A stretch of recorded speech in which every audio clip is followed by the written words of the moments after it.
Akshay, can you join me on Insta as well? So I'm just getting that set up.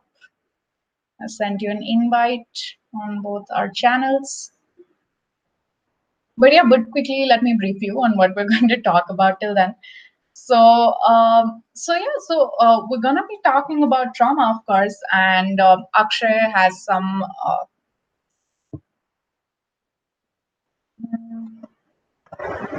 Okay, Akshay is asking me how to add himself in. uh, self.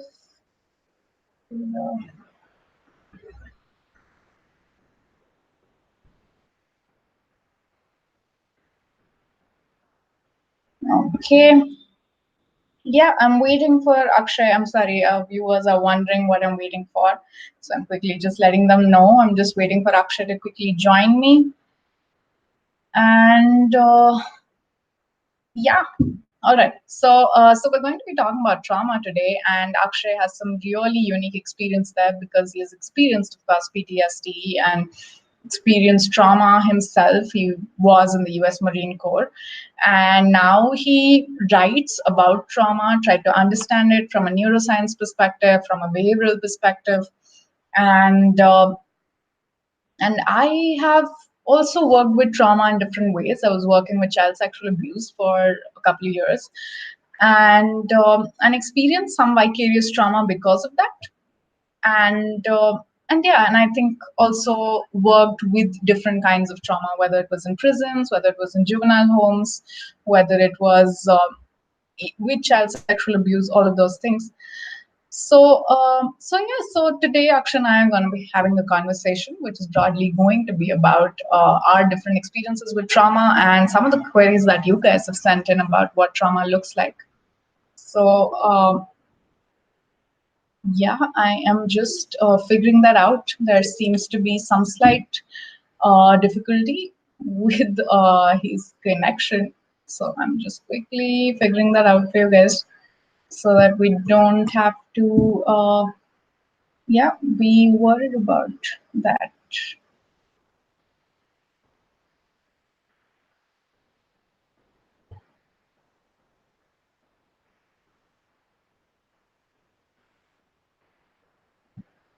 Mm.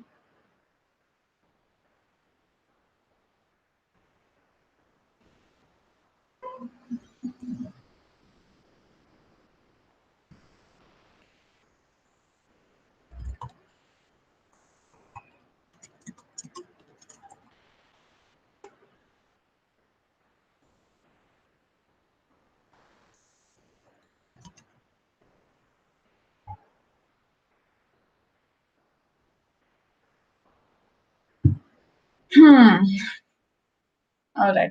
So let's start talking a little bit about, I guess, what I have to share until Akshay joins us in. So some of my experiences with trauma, of course, were broadly in the context of child sexual abuse and juvenile justice. That's where I was primarily working with trauma. And I think realized firstly that the manifestation of trauma is something that varies so much for each person. And yeah, and apart from that, I think also, oh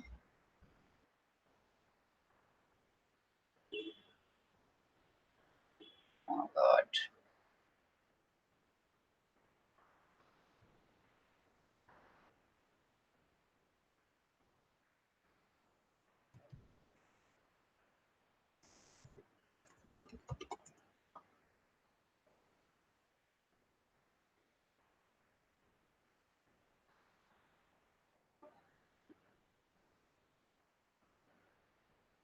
Yeah, so I think, yeah, just a very, very different manifestation of trauma for each person. And the symptoms vary so much, you know. So I think for some people, uh, trauma doesn't make them, um, absent of functionality, which of course holds true for all kinds of mental health concerns.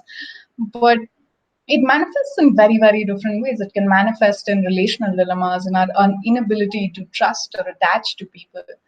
And it can be a real struggle to just feel like ourselves after that. I think what I often used to find a fascinating dilemma within trauma was the fact that it's an experience that's so incredibly hard to articulate. So, what trauma looks like, how it happens, what our experience of it has been like. Often I think one of the ways in which children would often verbalize it to me would be in the form of fragments, that they would feel like their experience, their world, everything was in fragments. And but it would be hard to explain where exactly were these feelings stored within their bodies. What was it that was bothering them, or what did it feel like completely? So yeah, I think that for me would be a fascinating challenge in some ways about what trauma would look like.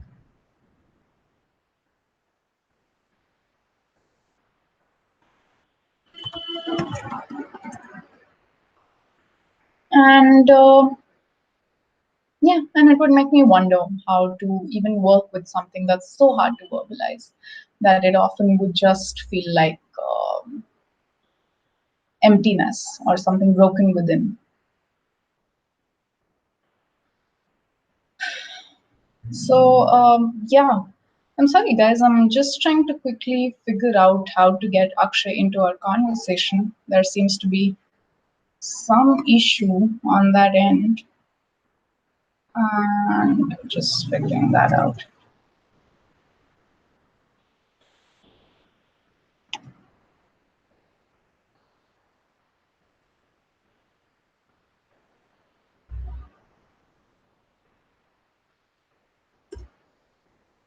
If I can get him in, and what can I do to just make that easier so that he can join us quickly? And yeah, and be here for this conversation. I think I'm really excited to hear what he has to share on this, and I bet he's going to have some really interesting things to say. I'm here. Hey, can you hear me? Okay, it seems like Akshay has joined our YouTube Hangouts. Hi, Akshay. Hello. Thanks for joining us. Thank you. Sorry for the tech issues. And yeah, I think it took us some time to just get you here. Sorry about that. Yeah. And yeah, are you able to join our Insta live? Have you figured that part out? So. Get you here. Okay, Sorry about that. Yeah. How do I join the Insta one? I think there should be a button that allows you to participate in the live. You can request me to join the live. Are you able to do that? Yes. Yes. I just sent a request. Amazing.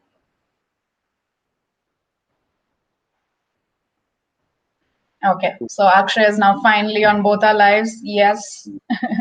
So I was quickly giving everyone here an update on on what is the kind of work you do, what is the background with which you're coming into this conversation. So I was broadly giving everyone a summary until the time you joined us. And yeah, and I have a whole bunch of questions already from our viewers about what they want to ask you and what they want to talk about.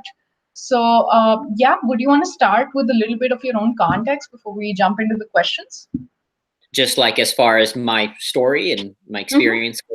Sure, yeah. So a little bit about my background and what led me to my work and my experience with PTSD. I joined the Marines after overcoming drug addiction in high school. I lost 2 friends to drug addiction, was very heavily immersed in that world. Thankfully, I got out, then enlisted in the United States Marines. 2 doctors told me that boot camp would kill me because of a blood disorder I was born with.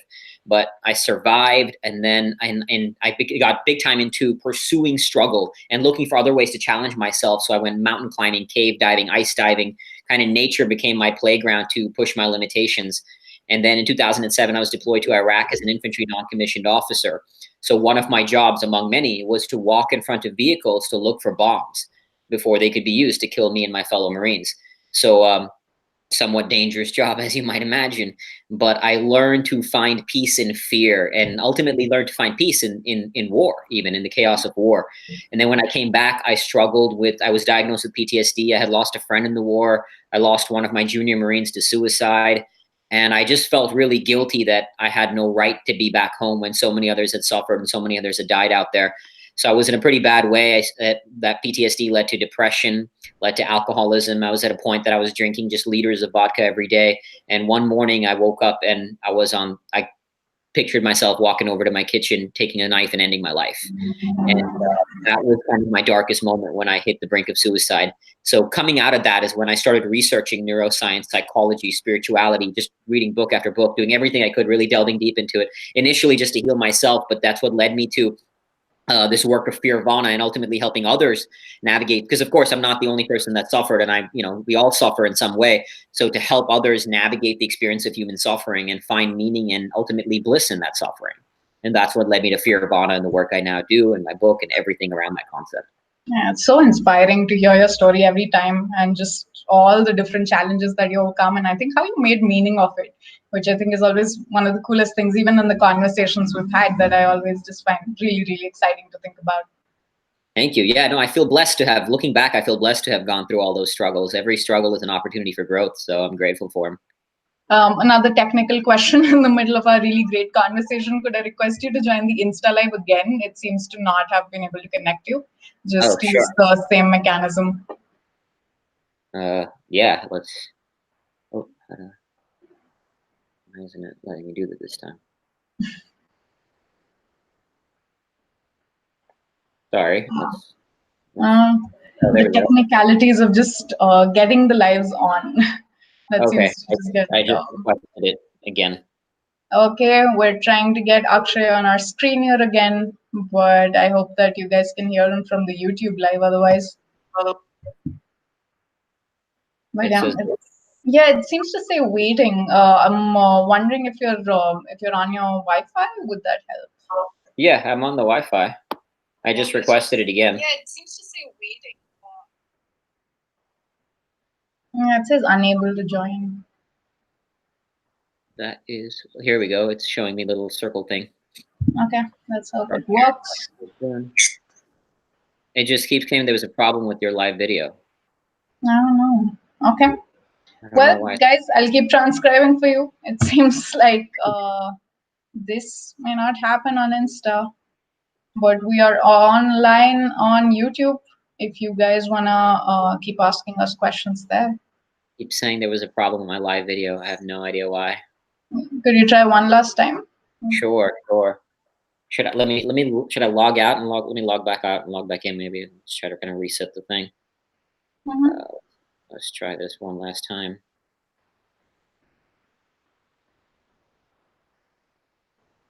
Okay, I just sent you a request.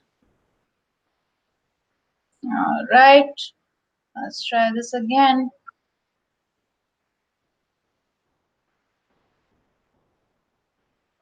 Oh no, it just doesn't seem to be happening. Okay, I am just Google and try to see what is. But yeah, I don't know. Sorry. I don't know why it's doing that.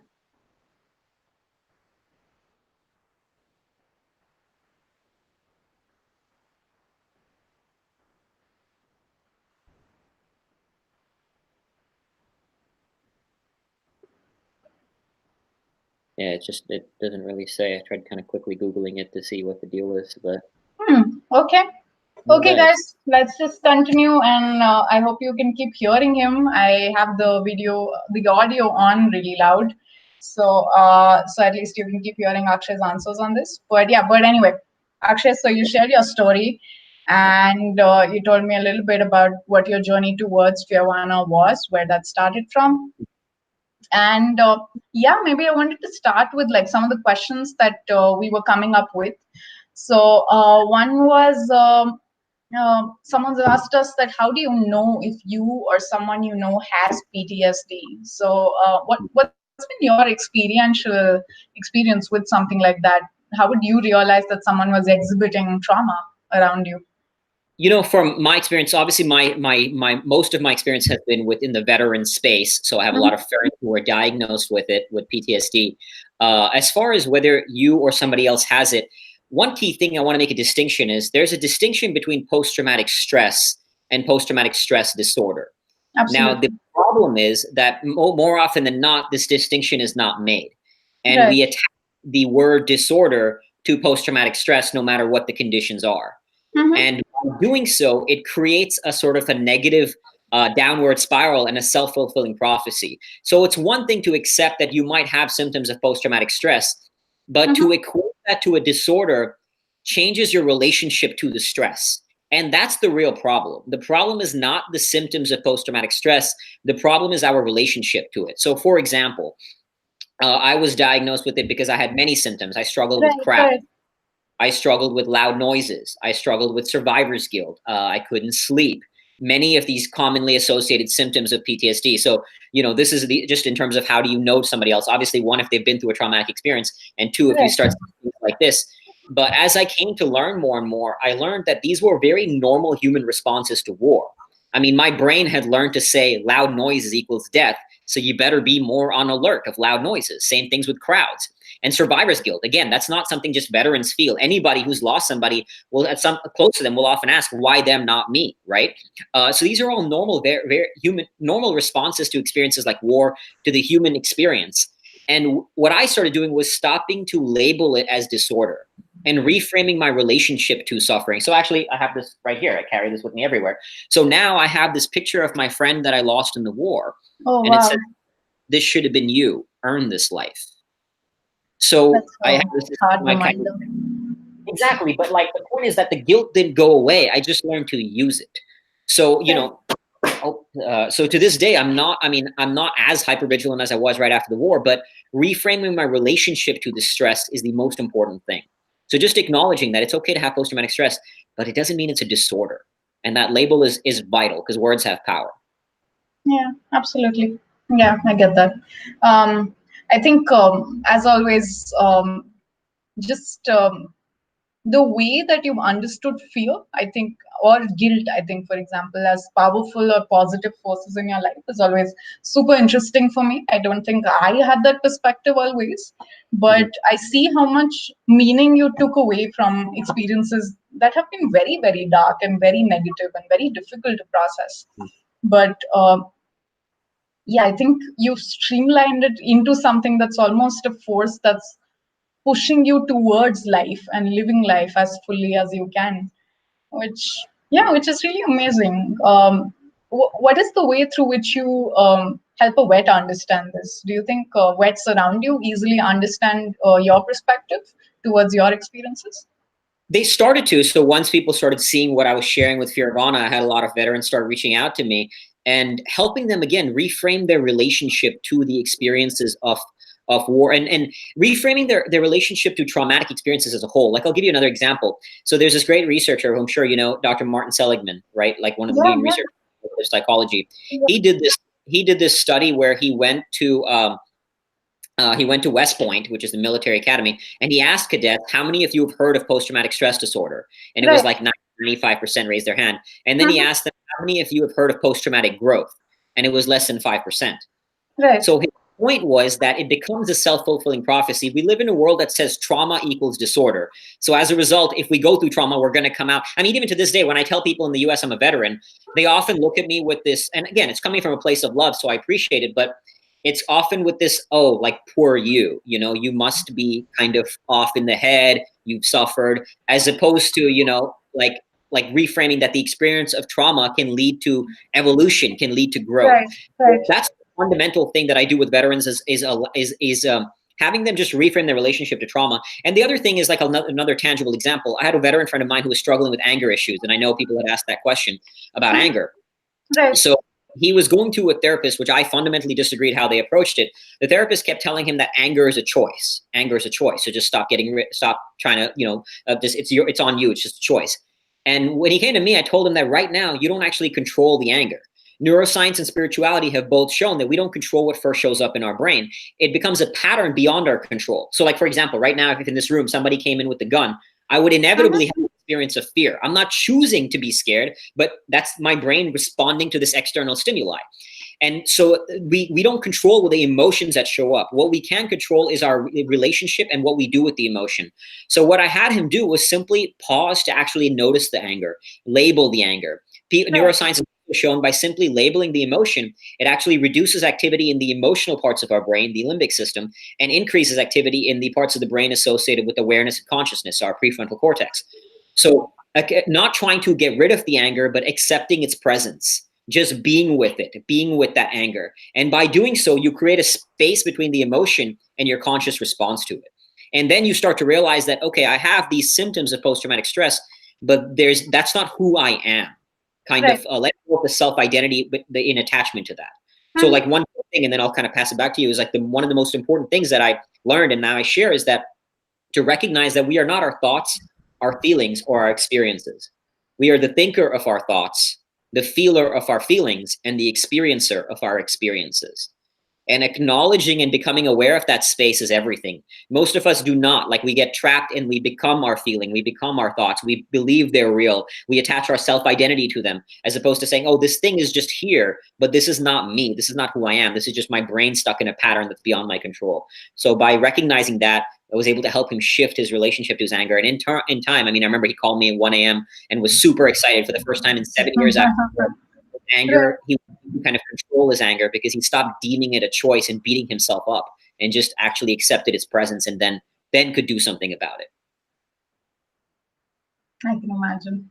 That's a really powerful example of just I think also communicating this message, right? Like, I think if everyone around us has been seeing our trauma through a particular kind of lens, shifting that lens for others sometimes actually, I don't know, in some ways becomes more complex than shifting it internally, because they don't even have access to that experience. So all of their beliefs or their perception or their attitudinal perspective towards your experience is completely based on everything that they've heard over the years. Yeah, absolutely. Yeah, exactly. And so did you ever experience any resistance because of that? Because the attitudinal front for others would sometimes be really hard to shift or change?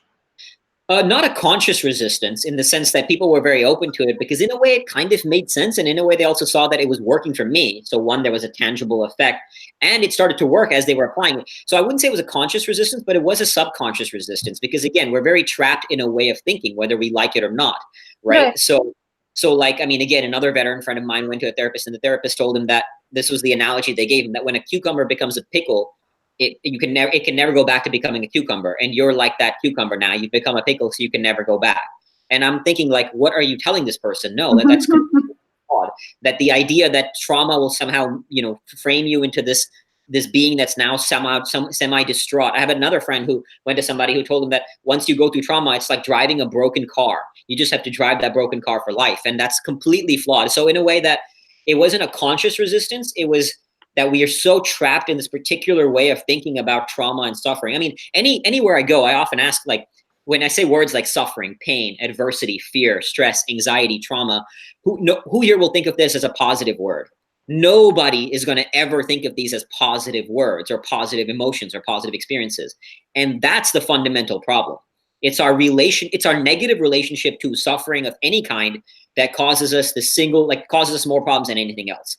If we can develop a positive relationship to suffering of any kind, then ultimately, like, think about it, because how can we not live a happier life, right? Because we can smile in the face of any kind of suffering, whether life punches us in the face or whether we're pursuing something meaningful. Like, any worthy challenge is going to be hard. So that's really the problem, and people kind of start to accept that. But again, subconsciously, it's a tough battle to fight, because we're so conditioned against believing suffering is good, and because the nature of suffering is that it's hard to experience. So inevitably, we want to get out of the pain, and that's natural, right? Because pain is hard. That's the nature of pain. But the more you develop that comfort with it, the relationship to it, the love for it, the better off you'll be in handling it whenever life throws it your way, whether you even seek it out, like now I do in the work that I do. So, do you think your relationship with pain has significantly changed because of that? Like, I Oh, remember, yeah, exactly. Like, we've had some conversations about it, yeah. but I'd love for you to elaborate for the audience as well. Absolutely. I mean, now today I'm an ultra runner. So I run very, very long distances. Like a few weeks ago, I ran 80 miles for 21 hours around, that's about what, 140 kilometers, something like that? Yeah. For 21 hours around a 0.2 mile loop over and over again. Before that, I ran 100K. I ran a 50 miler. I'm going to be doing a 100 miler coming up. When you do these kind of runs, you go through horrible moments of pain that are just absolutely miserable. But it's in the beauty of seeking out that pain that you transcend. Like I think pain is an access point to self transcendence, which is one of the most powerful and beautiful things to ever experience. I mean, you cannot grow without pain.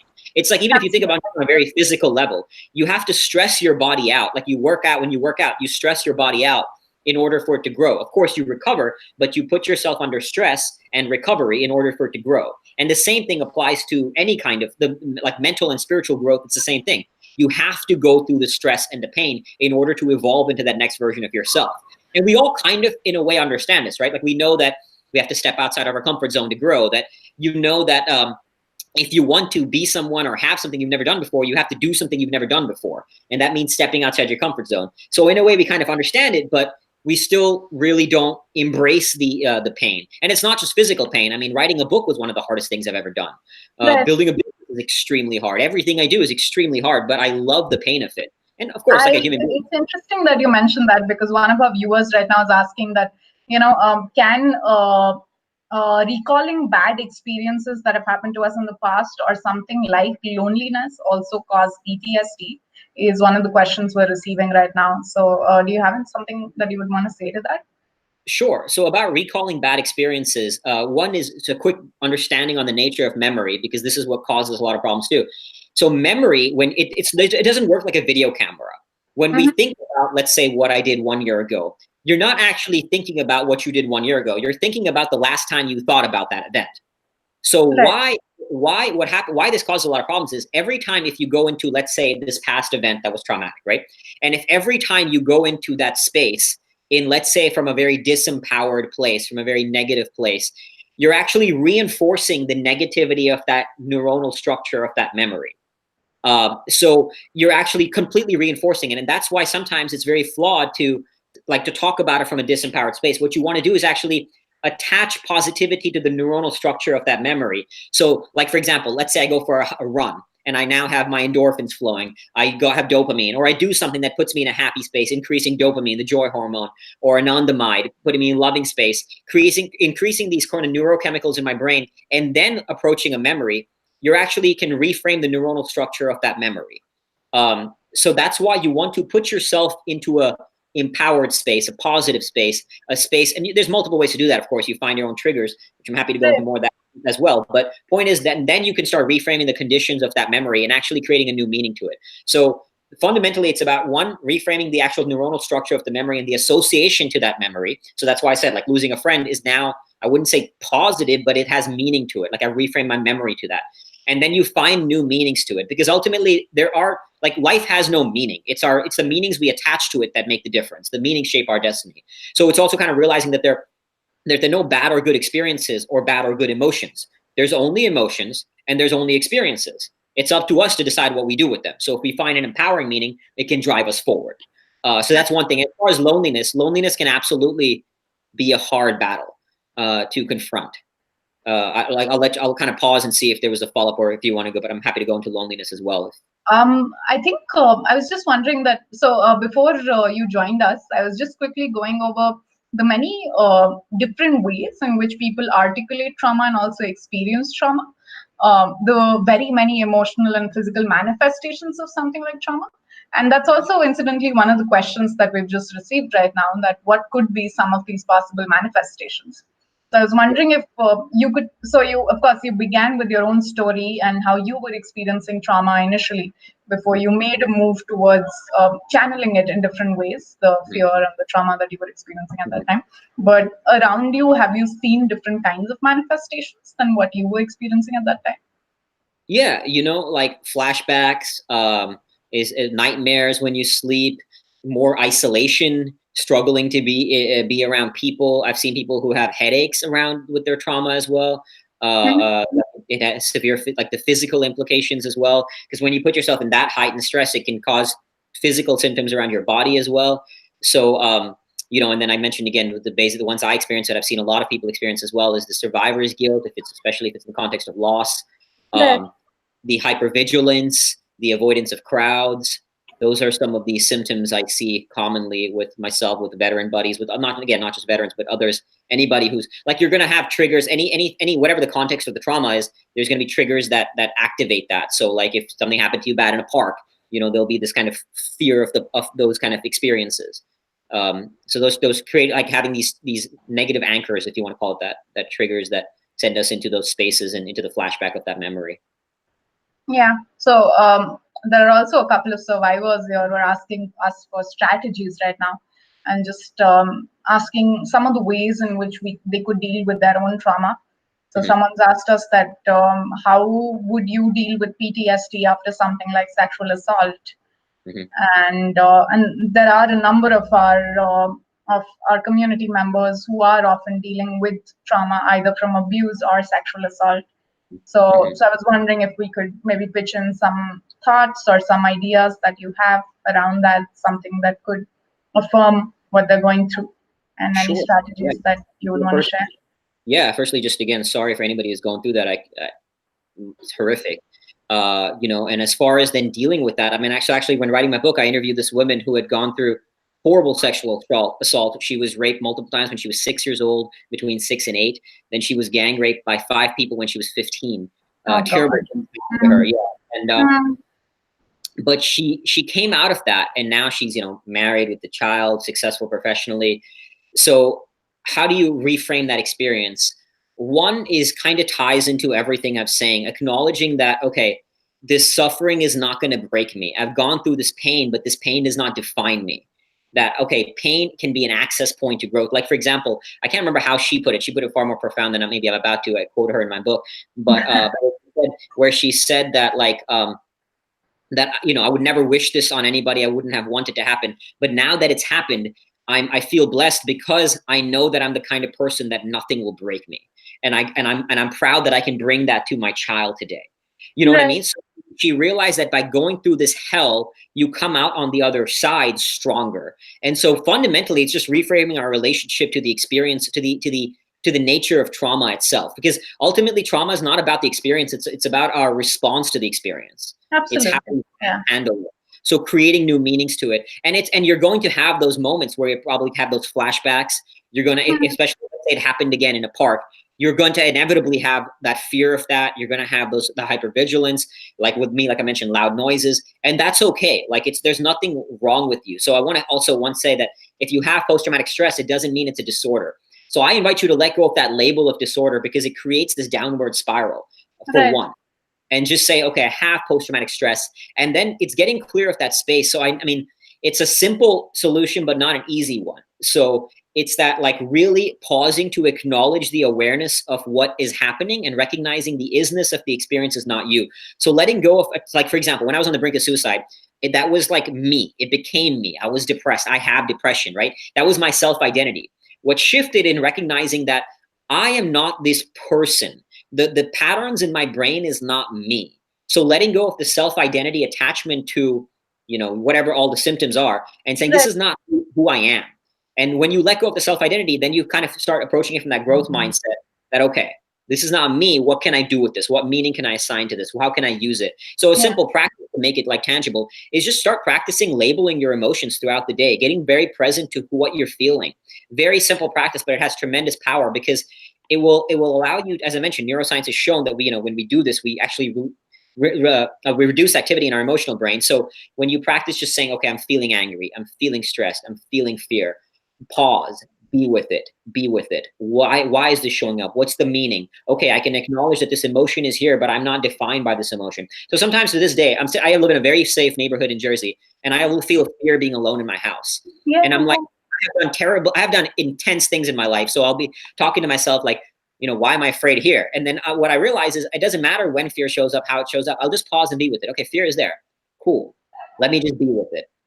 And by being with it, it nullifies the effect of me over me. And then I can say, okay, cool, I'm scared.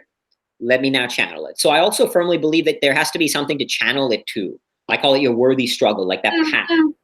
Where are you going to convert this into something? So active service is beautiful. That's why, a lot of people who go through trauma will then translate it into serving other people, or like in AA, they have sponsors, and serving others gives you a means out of your own thing because you realize it's about something more as well. Right. So I also quickly want to add that I think meaning making is something that sometimes becomes an incredibly difficult exercise to engage with when someone's experiencing really severe trauma or is just starting to even make sense of their trauma. So perhaps on a super concrete and practical sort of level, just I think beginning with grounding sometimes really, really helps. And just figuring out what are things that ground you, what grounding even means. That's really useful if you're experiencing something like a panic attack or an anxiety attack, or if you're just struggling to make sense of where you are or things are overwhelming you really quickly. So quick ways of doing that. Sorry? I think that's a great point, to find things that put you in a certain space. I mean, I firmly believe, and there's plenty of research to validate this, exercise is one of the most powerful things you can do to build a better brain. One neuroscientist calls it miracle growth for the brain. Another one said that if they could put the effects of exercise into a pill, it'd be the best-selling pill of all time. So building an exercise routine is, I mean, it's literally saved my life, and it's by far one of the most powerful things. Again, on a neurological level, it releases, the endorphins, the dopamine into the brain, and all those kind of things. It won't take away from your problems, but it'll give you better strength to handle those problems. Yeah, I've actually often wondered that I think apart from the meaning that you've made out of exercise and what you do as ultra sports, like, is it also a grounding activity for you? I think I've often wondered that when we've spoken about some of the choices that you've made in terms of sports or in terms of, how you release your energy. That I'm sure that it also has a really strong grounding impact of making you feel one with your body and making you feel more connected to the parts of you that perhaps felt numb at some point. I mean, on a significantly smaller level than you, I think just cycling every day in the city has really helped me. With just, I think, I think releasing some of the fragments that were stored within my body, and I think even realizing where they were stored within my body. So so I think something as simple as cycling for me did that. I think you, of course, have done it on an absolutely different level of endurance there, but I think smaller things like that also just made me realize that wow, there were parts of me that I didn't know where they were at, or what did the whole of me feel like. I think that's something that I've only recently started making sense of. Totally makes sense though. Just becoming more present to their mind, body, spirit, to the oneness of it all, to your own experience of it. So obviously, I mean, I have a regular meditation practice as well. So exercise, meditation, what these things do, it helps you create a space between what is and who you choose to be outside of what is. So like one of my mantras sometimes when I run is be with what is, but do not become what is. So I'll feel horrible pain, right? Like at 50 miles into a run, and just be with the pain. The pain is there, but I'm not going to let this pain define me and define my actions. I can rise above that pain. So immersing myself in a constant practice of self-transcendence. Okay, I am just quickly going to go over some more questions with you before we close for today. So, so someone's asking us that if I keep having the same recurring thoughts or anger all the time, what would be the best thing to do? So, would you want to take that? Sure. So one, start to notice what are the triggers that are creating the anger. What are the triggers creating those thoughts, and start to notice what's activating those triggers. That will put you into space. Then say, okay, this thing, your brain has created the association that this thing equals anger, right? And then once you become more aware of that, then part of it is, reducing triggers. If that's one element is reducing triggers, the other part is simply, again, just pausing to recognize the emotion instead of being defined by the emotion. So it's that space. So Viktor Frankl, who was a psychiatrist who survived the Holocaust, one of the books of all time, Man's Search for Meaning, he says between stimulus and response there is a space. In that space lies our power to choose our response, and in our response lies our growth and our freedom. So there's the stimulus, the external stimulus, as well as the internal stimulus that we don't control, the emotion. And recognizing that the conscious higher self can choose outside of it is fundamental to reframing our relationship. And the other part, which I don't think is often addressed, is also like, if is giving every emotion a space to be expressed. So if anger is showing up a lot, and you're constantly running away from it, or trying to hide it, or trying to avoid it, because anger is deemed a negative, quote unquote, emotion, which Uh-huh. it's not. It has value. Like every emotion has value if you consciously engage it. Giving the Right. space to feel anger, to express anger. Like at a very extreme example, and I want to kind of offer this caveat: you got to be careful going down what I'm about to share if you're not ready for it. But like, one thing I do is, sometimes when I'm in a low space, what I will do is I'll watch a scene from a war movie, and it sends me into like, and I'll start tearing up. It puts me into a horrible space. But the reason I do that is because when I'm in pain, I go deeper into the pain. So now it's like, think about it this way: if there's two forces pushing into each other, you're just pushing, and nobody's winning the battle. But if, like, so imagine this emotion is pushing on me, and I embrace the energy of that emotion, and I become one with it. Now I'm one with it. So no, it's not having an impact over me. I'm able to surrender to it. And as a result, it no longer controls me, and it actually nullifies the impact of that emotion. So sometimes I want to consciously engage my guilt by looking at this picture of my friend, by watching a scene from a war movie, and tearing up and putting myself into that dark space. So feeling and being one with that darkness is invaluable. You got to engage that darkness. Like Carl Yeah. Jung said, one does not become enlightened by imagining figures of light, but by making Mhm. them conscious. Yeah, I also obviously quickly want to add the cautionary note that if someone is trying that, make sure that if you're Yeah, feeling too overwhelmed, then have some coping mechanisms around you, have some ways to ground you around you. Just to quickly very continue the clear. grounding note, that It took me a while to kind of get to that point. So I just want to, yeah, caveat. Like, yeah, and yeah, and have some sensory mechanisms around you. Know that if you can be mindful about the environment around you, try to focus on different parts of the environment. That can be colors, that can be sounds, that can be smells. Those are really easy ways to ground. If you can't figure out a way to cognitively think through an exercise at that point, then it's a great idea to just like go walk on the grass, feel something that's like knitwear, like woolly clothing, stuff like that. That's really, really helpful in just giving your quick tactile stimulation that helps in grounding. So yeah, those are some really basic things that you can always do if you're starting to feel overwhelmed. And yeah, absolutely. I think what Akshay shared is something that's really useful. I think in getting a sense of uh, where our trauma lies, what our trauma looks like at the present. Because I think even as we've spent years working through our own particular different kinds of traumas, even like Akshay and I in conversation, we ended up realizing that there's still so many things that we keep facing and realizing within ourselves that we don't know about. We don't know what are the demons that are stored within us until they come out, and then we just have to figure out a way and a mechanism to make sense of it all over again. And yeah, sometimes it really feels like you're back to square one on some days. yeah. But And, uh, there's immense uh, value in engaging those demons. Yeah, sorry, go ahead. no, no, no. And also, just quickly wanted to share that we're actually getting a lot of really cool comments from our community about different ways in which our community deals with trauma. So wanted to quickly share some of that verbally as well. Yeah, So there are some people who found Pokemon Go really useful in working through their own PTSD because it gave them an adventure and a sense of purpose. yeah, Then there's someone who's talking about different kinds of smelling soaps and body gels that really helped calm them down and making them feel grounded. Then there's someone who uses the butterfly technique for themselves. There's someone who uses a warm shower. And a lot of people are talking up about sports being something that really helps in grounding them.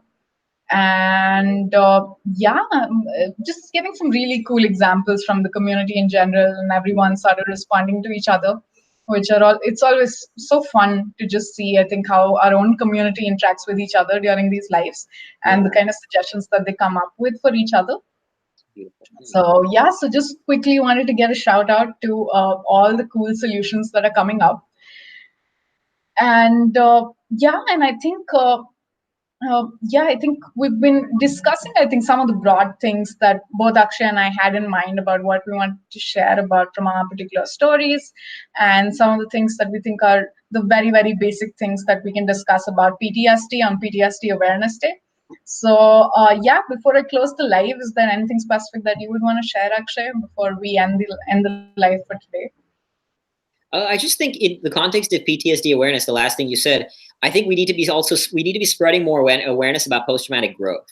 I understand today is PTSD Awareness Day, but I think if we reframe it to call it Post Traumatic Growth Awareness Day, let's start telling a different story about the nature of trauma, and have it set a condition that, look, we can actually grow much stronger from this experience.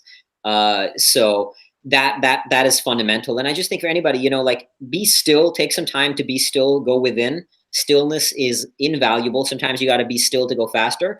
And then channeling actually all your, like somebody else mentioned, having purpose and adventure, like channeling your struggle, your suffering, your pain, your even the beauty, like everything into some worthwhile. We need, we fundamentally need, we create meaning through the things we do, like having that worthy struggle.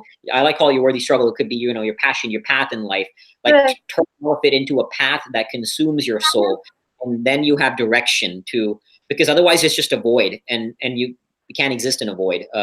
It sends so I think it's valuable to engage that stillness, to be with the void, but then channel it to something meaningful. So like now my Fearvana work consumes me, and it gives meaning to my life, to my purpose, to my struggles, to my suffering. And so find that, and it's a beautiful thing when you do. Yeah, I couldn't agree with you more. I think it's a great way of phrasing it, post traumatic growth, and as you've put it multiple times, that it really makes one reflect and think through just what we've survived and what we've experienced as an Mhm. experience that we need to take in, we need to inhale, and we need to understand the different things that it's also added within us, right? The ruptures and the fractures and the scars, they're all a part of us.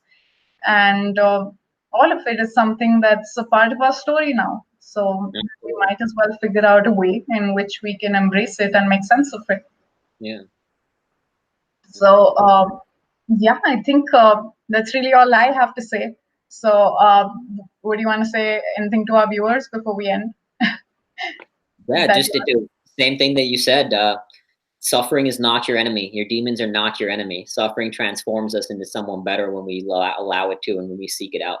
So embrace the suffering, like seek out your demons, and you'll find tremendous growth. Like the best thing you can ever do in life is develop a positive relationship to suffering of any kind. And, that sounds awesome.